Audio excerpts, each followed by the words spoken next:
서대문갑은 원래 이성원 전 의원님하고 제가 이제 2승 2패로 올해가 이제 결승전이 되는 해입니다. 그래서 이제 결과가 어떻든 오늘 결승전에서 패한 사람이 이제 떠나게 돼 있는 그런 선거죠. 그동안 두 사람의 경력과 공약이 매우 비슷해서 사실은 이제 주로 정치 쟁점에 따라서 선거의 결과와 향배가 결정됐던 곳입니다. 이제 올해는 과연 우리 서대문갑의 민심이 어느 쪽으로 작용할지 아직 한쪽으로 완전히 기울어 있지 않은 상황이죠. 그래서 지금 이제 양쪽 다 공약 좀 준비하고 전체적인 정치적 어떤 그 흐름을 좀 지켜보고 있는 그런 상황입니다.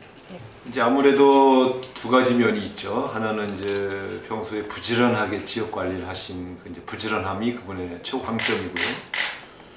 두 번째는 아무래도 지금 이제 박근혜 대통령 비서실장을 했었던 그런 경력 때문에 중앙정부 말하자면 박근혜 대통령의 오른팔이다 하는 점들이 이제 그 장점이 되겠고요. 근데 그 장점이 역으로는 이제 또 하나 약점이 될 수 있겠죠. 박근혜 대통령에 대한 비판적 정서가 강해지면 오히려 가까웠던 분들이 되게 또 덩달아 심판을 받는 그런 또 성격이 있기 때문에 이번 선거는 장점이 더 부각될지 아니면 박근혜 대통령에 대한 비판 정서가 확산돼서 그것이 오히려 단점으로 부각될지 이게 이제 좀 궁금해지는 그런 상황이죠. 네. 야당이 분열되고 여당이 한 명 나오면 야당한테 불리하다는 거는 뭐 상식 아니겠습니까? 근데 아직까지는 국민의당 안철수 신당에서 아직 사람이 움직이고 있지는 않습니다만 만약에 야당이 분열되고 여당이 이제 후보가 한 명이다 그러면 상당히 어려운 선거가 되겠죠. 예. 그거는 이제 아무래도 같은 야권 성향의 당이 그 두 개가 나와서 새누리당 후보에게 유리하다면 이제 대화를 시도해볼 필요가 있다고 생각합니다. 그럼 아직 후보가 안 나온 상황에서 뭐 섣불리 벌써 야권 연대를 얘기할 상황은 아니고요. 그런 상황이 오면 대화를 시도해 보겠습니다. 지난 4년간은 제가 지역구 활동에 아주 집중하면서 오래된 수건 사업을 거의 다 해결했습니다. 그래서 이번에 이제 의정보고서 뿌릴 때도 많은 분들이 이번에 정말 일 많이 했다, 고생했다 이런 얘기 하셨는데요. 그 성과를 바탕으로 해서 이제 그 서대문구가 오래된 구도심이어서 옆에 은평구의 뉴타운이나 또 마포구의 빌딩숲, 또 상암동 신도시에 비해서 상당히 낙후돼 있다 이런 불만들이 있습니다. 그래서 이제 역세권을 중심으로 해서 조금 그 도심 개발 또 상권 활성화 등이 아무래도 좀 주요 공약이 될 것 같고요. 그 외에 이제 박원순 시장과 더불어 같이 추진해 왔던 마을 공동체 또 복지 작은 마을에서부터 삶의 여러 그 다양한 조밀조밀한 그런 삶들을 이제 챙겨왔던 그런 일들 그건 계속해서 진행할 생각이고요. 또 아무래도 시설들이 좀 낙후되고 그러면서 이제 그 교육하고 문화 이쪽에서 상대적으로 강북이 강남에 대해 소외받은 게 있습니다. 그래서 그런 문화 시설과 교육 환경을 좀 개선하는 쪽 이쪽으로 좀 집중할 생각입니다. 초선 때는 제가 주로 대변인을 하면서 지역구 활동보다는 중앙 정치에 좀 집중하지 않느냐 이런 비판이 있었습니다. 이번에는 2013, 14, 15년 3년간 일체 당직을 맡지 않고 지역구의 오래된 현안을 해결하는 데 좀 집중을 했습니다. 대표적으로 저희 그 서대문구 갑을 둘러싸고 있는 이제 산이 하나 안산이라는 산이 있는데 거기에 자락길이라고 해서 생태도로를 쫙 그 7점 몇 킬로를 깔았어요. 그게 우리 주민들이 가장 잘한 일이라고 칭찬하는, 가령 여론조사하면은 100분율로 해서 지금 30% 이상이 제일 잘한 일이 그거다라고 말할 수 있는 그런 이제 안산 자락길. 두 번째가 아현 고가도로, 서대문 고가도로, 그 두 개의 고가도로가 지난 20년간 주민들이 좀 철거해달라는 민원이 있었는데 박원순 서울시장의 도움을 받아서 그 두 개의 고가도로를 지난 4년 사이에 다 철거를 했습니다. 그래서 도심 경관이 아주 좋아지고 또 버스 전용차로 훨씬 더 빨라지게 만드는 그런 성과를 거두었죠. 그리고 세 번째는 홍제동에 이제 그 되게 오래된 민원이 이제 유턴이 다 사라지면서 힘들었는데 유턴 해달라. 그래서 유턴을 서울시에서 최초로 중앙 버스 전용차를 들어선 이래 처음으로 홍제동 유턴을 확정지었고요. 또 교통이 불편했던 지역인 우리 연희동의 이제 서부 경천길이 원래 27대 국회부터 제가 시작했던 일인데 확장된 노선이 이제 최종 확정이 돼가지고 노선이 확정돼서 이제 시공만 남겨놓고 있는 그런 상황. 그러니까 이런 것들이 바로 저희 서대문구에 한 20년씩 되던 수건 사업들인데 그걸 제가 3년 사이에 다 해결을 해가지고 많은 주민들이 되게 고마워하고 있고요. 그 외에 크고 작은 교육 시설들을 좀 개선했다든가 또 크고 작은 복지 시설, 문화 시설들을 한 20-30군데 새로 이렇게 새로 말하자면 개보수하거나 새로 증축하거나 뭐 만든 이런 일들이 쭉 있기 때문에 주민들께서 상당히 공약을 잘 지켰다 이렇게 말씀하시는 편이고요. 뭐 대체로 볼 때 공약 이행률이 서대문구 자체에서 보면 한 90% 정도 공약 이행률이 된다 이렇게 자체 평가하고 있습니다. 아마 전국 전 지역에서 이제 되게 특별한 지역, 특정 지역을 빼면은 되게 현역 의원 교체 비율과 재지지 의사가 10% 이내인 경우가 굉장히 드문 경우입니다. 사실은 보통 15%에서 20% 정도 그 현역 의원 교체 의사가 훨씬 더 많은 것이 이제 보편적 현상이죠. 왜냐하면 그만큼 정치에 대한 불신이 크고 또 잘 아시는 것처럼 인구의 절반은 이제 그 현역 의원을 지지하지 않는 정당 인구가 있지 않습니까? 따라서 지금 말씀하신 그 퍼센테이지는 전 사실 그보다 더 높을 줄 알았는데 오히려 예상보다는 교체율과 재지지 그 의사 사이의 격차가 그렇게 크지 않다 이렇게 일반적으로 여론조사 기관에서 분석하는 편이고요. 그럼에도 불구하고 현역 의원이 재지지 의사보다 교체 비율이 어쨌든 뭐 한 60% 이상 높다는 것은 좀 부끄러운 일이죠. 그 이상으로 사실 일을 잘해서 재지지 의사율이 높아야 되는 것이 마땅한데 그런 점에서는 아마 조금 더 열심히 하라는 그런 의사 표시로 받아들이고 있습니다. 네. 앞서 말씀드린 대로 서울 지역, 특히 서대문 갑은 큰 흐름에서 이 정권 심판론이 더 높으냐 아니면 정권을 도와주자는 여론이 높으냐에 따라서 선거 결과가 좌우됐었거든요. 지금 말씀하신 데이터로 보면 서대문 갑에서는 박근혜 대통령 정권을 견제해야 한다는 그런 의견이 더 높게 나왔다는 점에서 아무래도 이제 분열되지 않는다면 야당에게 더 아무래도 좀 유리한 그러한 그런 데이터가 아니냐 이렇게 보고 있습니다. 네.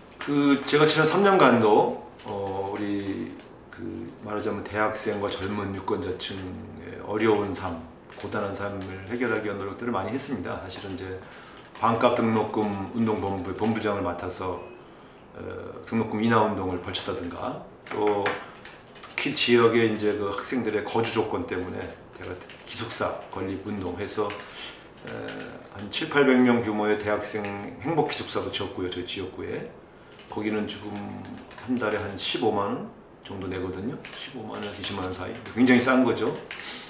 그 다음에 이제 지금 2대 기숙사, 연대 기숙사 한 2,000명씩 더 들어가는 기숙사들이 학교 측과 논의돼서 지금 건립 중에 있고요.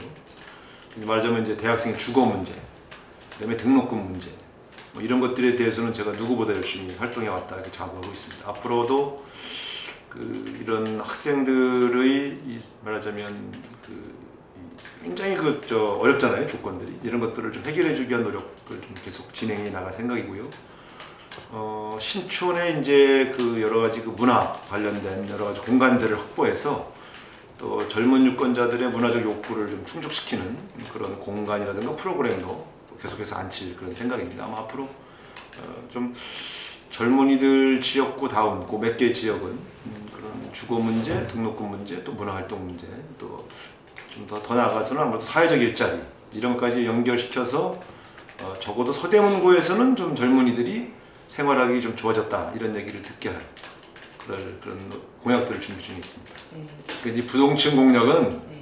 개별 지역구 내에서 국회의원 후보들끼리 공약할 수 있는 게 아닙니다. 그것은 이제 중앙정치 차원에서 당과 당 차원에서 큰 정치적 흐름에서 부동층을 공략하게 되는 것이고 사실 지역에서 우리 여야 후보자들이 선거운동 하다 보면 지금 말씀하신 이 전통적 부동층을 만날 수가 없어요. 그렇기 때문에 부동층 공략을 지역구의 국회의원 후보들이 하긴 참 어렵습니다. 그래서 아무래도 중앙당 차원에서 맞춤 공약 또 예를 들면 이제 이 정당의 혁신운동을 통해서 부동층의 투표 참여를 독려해낼 때 아무래도 좀 더 효과가 있을 것 같고요. 저 나름대로는 이제 그런 중앙당의 노력과 또 지역 차원의 노력을 통해서 아무래도 대부분의 젊은층 부동층은 되게 좀 개혁적 성향이 있다고 보고요. 정치개혁 관련된 여러 가지 희망과 기대를 또 드높이는 쪽으로 그렇게 접근할 생각입니다. 얼마 전까지는 이제 그 의정보고서 뿌릴 수 있었기 때문에 그때는 하루 종일 의정보고서를 우리 보좌진 비서관 그리고 우리 지역의 시구원들과 함께 이렇게 거리를 다니면서 의정보고서를 배포했고요. 또 이제 전통적인 방식이 이제 방문하는 곳이 상가, 또 노인정, 그리고 이제 여러 가지 관계 기관들 찾아서 간담회하고 그렇게 하면서 이제 주로 제가 했던 일들 설명하고 앞으로 또 그분들의 건의를 받아들여서 제가 앞으로 해야 할 일들을 정리하는 그런 활동들을 계속 해왔죠. 이제 설 전까지 또 계속해서 지역을 방문해서 많은 간담회, 또 면담, 또 방문해서 여러 가지 대화를 통해서 무엇이 부족한지 또 제가 잘했다고 평가하는 게 뭔지를 점검하면서 이렇게 공약을 만들고 정리하는데 함께 이렇게 반영할 생각입니다. 두 가지가 확실히 두드러져요. 하나는 박근혜 대통령한테 기대를 많이 했는데 역시 경제에 있어서는 실패한 거 아니냐, 생활이 더 어려워졌다, IMF 때보다 더 힘들다, 이제 이런 민심은 확실히 여야 지지자를 막론하고 다 드러나는 것 같고요. 그러니까 지역 상권은 굉장히 어려워진 것 같아요. 또 생각보다 자녀들 취직 못하고 진로 문제 때문에 고민하는 어른들을 굉장히 많이 만났고요. 그래서 전체적으로 민생이 굉장히 어려워졌구나, 이런 비판적 견해를 들을 수 있었고요. 두 번째는 그에 따라서 정치가 자신들이 어려운 문제를 해결해 주는데 좀 부족하지 않았냐 하는 또 비판적 여론이 또 같이 따라옵니다. 그래서 또 그런 또 쓴소리도 좀 듣게 되고요. 세 번째로는 아무래도 이제 야권에 대해서도 조금 좀 최근에 이 분열 움직임에 대해서 되게 실망 어린 목소리를 많이 듣지요. 그러니까 다시 정리해서 말씀드리면 경제적으로 별로 나아지지 못하고 오히려 후퇴한 것에 대해서는 여당 책임론, 박근혜 대통령 책임론이 굉장히 강화되어 있는 반면에 정치가 그 대안 세력으로서 야당이 좀 뭔가 보여주고 있지 못하다는 그 서운함이 같이 묻어나오는 여론들을 많이 들었습니다. 네. 지금 말씀드린 대로 여당이 저렇게 못하고 대통령이 부족한데 야당이 좀 제대로 된 대안 세력으로 보여줘야 되지 않겠느냐. 근데 이렇게 내부에서 자꾸 분열되고 자꾸 이렇게 싸우고 그럴 때냐, 이제 이런 얘기들이 주로 들리는 것이죠. 서울은 의외로 신당에 대한 얘기는 별로 안 나와요. 네, 서울은 안철수 신당은 별로 관심 대상은 아닌 것 같아요. 예. 그러니까 술자리에 안주가면 돼도 뭔가 자기 삶과 관련해서 이렇게 기대를 표시하는 분들은 제가 거의 못 본 것 같습니다. 원래는 그 두 개가 같이 영향을 미칩니다. 그런데 아까 말씀드린 대로 지역에 가장 말하자면 이제 메가 공약이라고 할까요? 큰 현안들을 제가 많이 해결했기 때문에 지금 가면 왜 이런 거 해결하지 않느냐고 하는 오래된 수건을 얘기하시는 분들은 그렇게 많지는 않고요. 그러다 보니까 아마 제 상대방도 그런 메가 공약을 세우는 게 굉장히 쉽지 않은, 왜냐하면 이전에 있었던 것들이 많이 해결됐기 때문에. 그러다 보니까 좀 먹고 살게 해달라, 사실 이것도 보면 지역 차원의 공약인 것 같아도 전체적인 경제 활성화, 경제적 성장 혹은 좀 돈이 돌게 해달라는 얘기는 서대문구만 돌게 할 수 있는 게 아니지 않겠습니까? 그런 면에서 예를 들어 다리를 놔달라든가 무슨 도로를 놔달라든가 이런 식의 지역 공약보다는 먹고 살게 해달라는 큰 경제 관심, 그 다음에 또 이런 쪽이 훨씬 더 강하다, 이런 생각을 많이 봅니다. 네. 나름대로 열심히 했는데 우리 주민들께서 평가해 보시고 한 번 더 쓸모한 놈이다 생각하면 더 도와주시고, 이번에 한번 기회 주시면 한번 대한민국 정치도 한번 근본적으로 한번 뜯어고치고 또 서대문에 미진했던 점도 한번 다시 손을 봐서 서대문구도 발전시키고 대한민국도 변화시키는 그런 노력을 하고 싶습니다. 네. 좀 도와주셨으면 좋겠습니다. 감사합니다.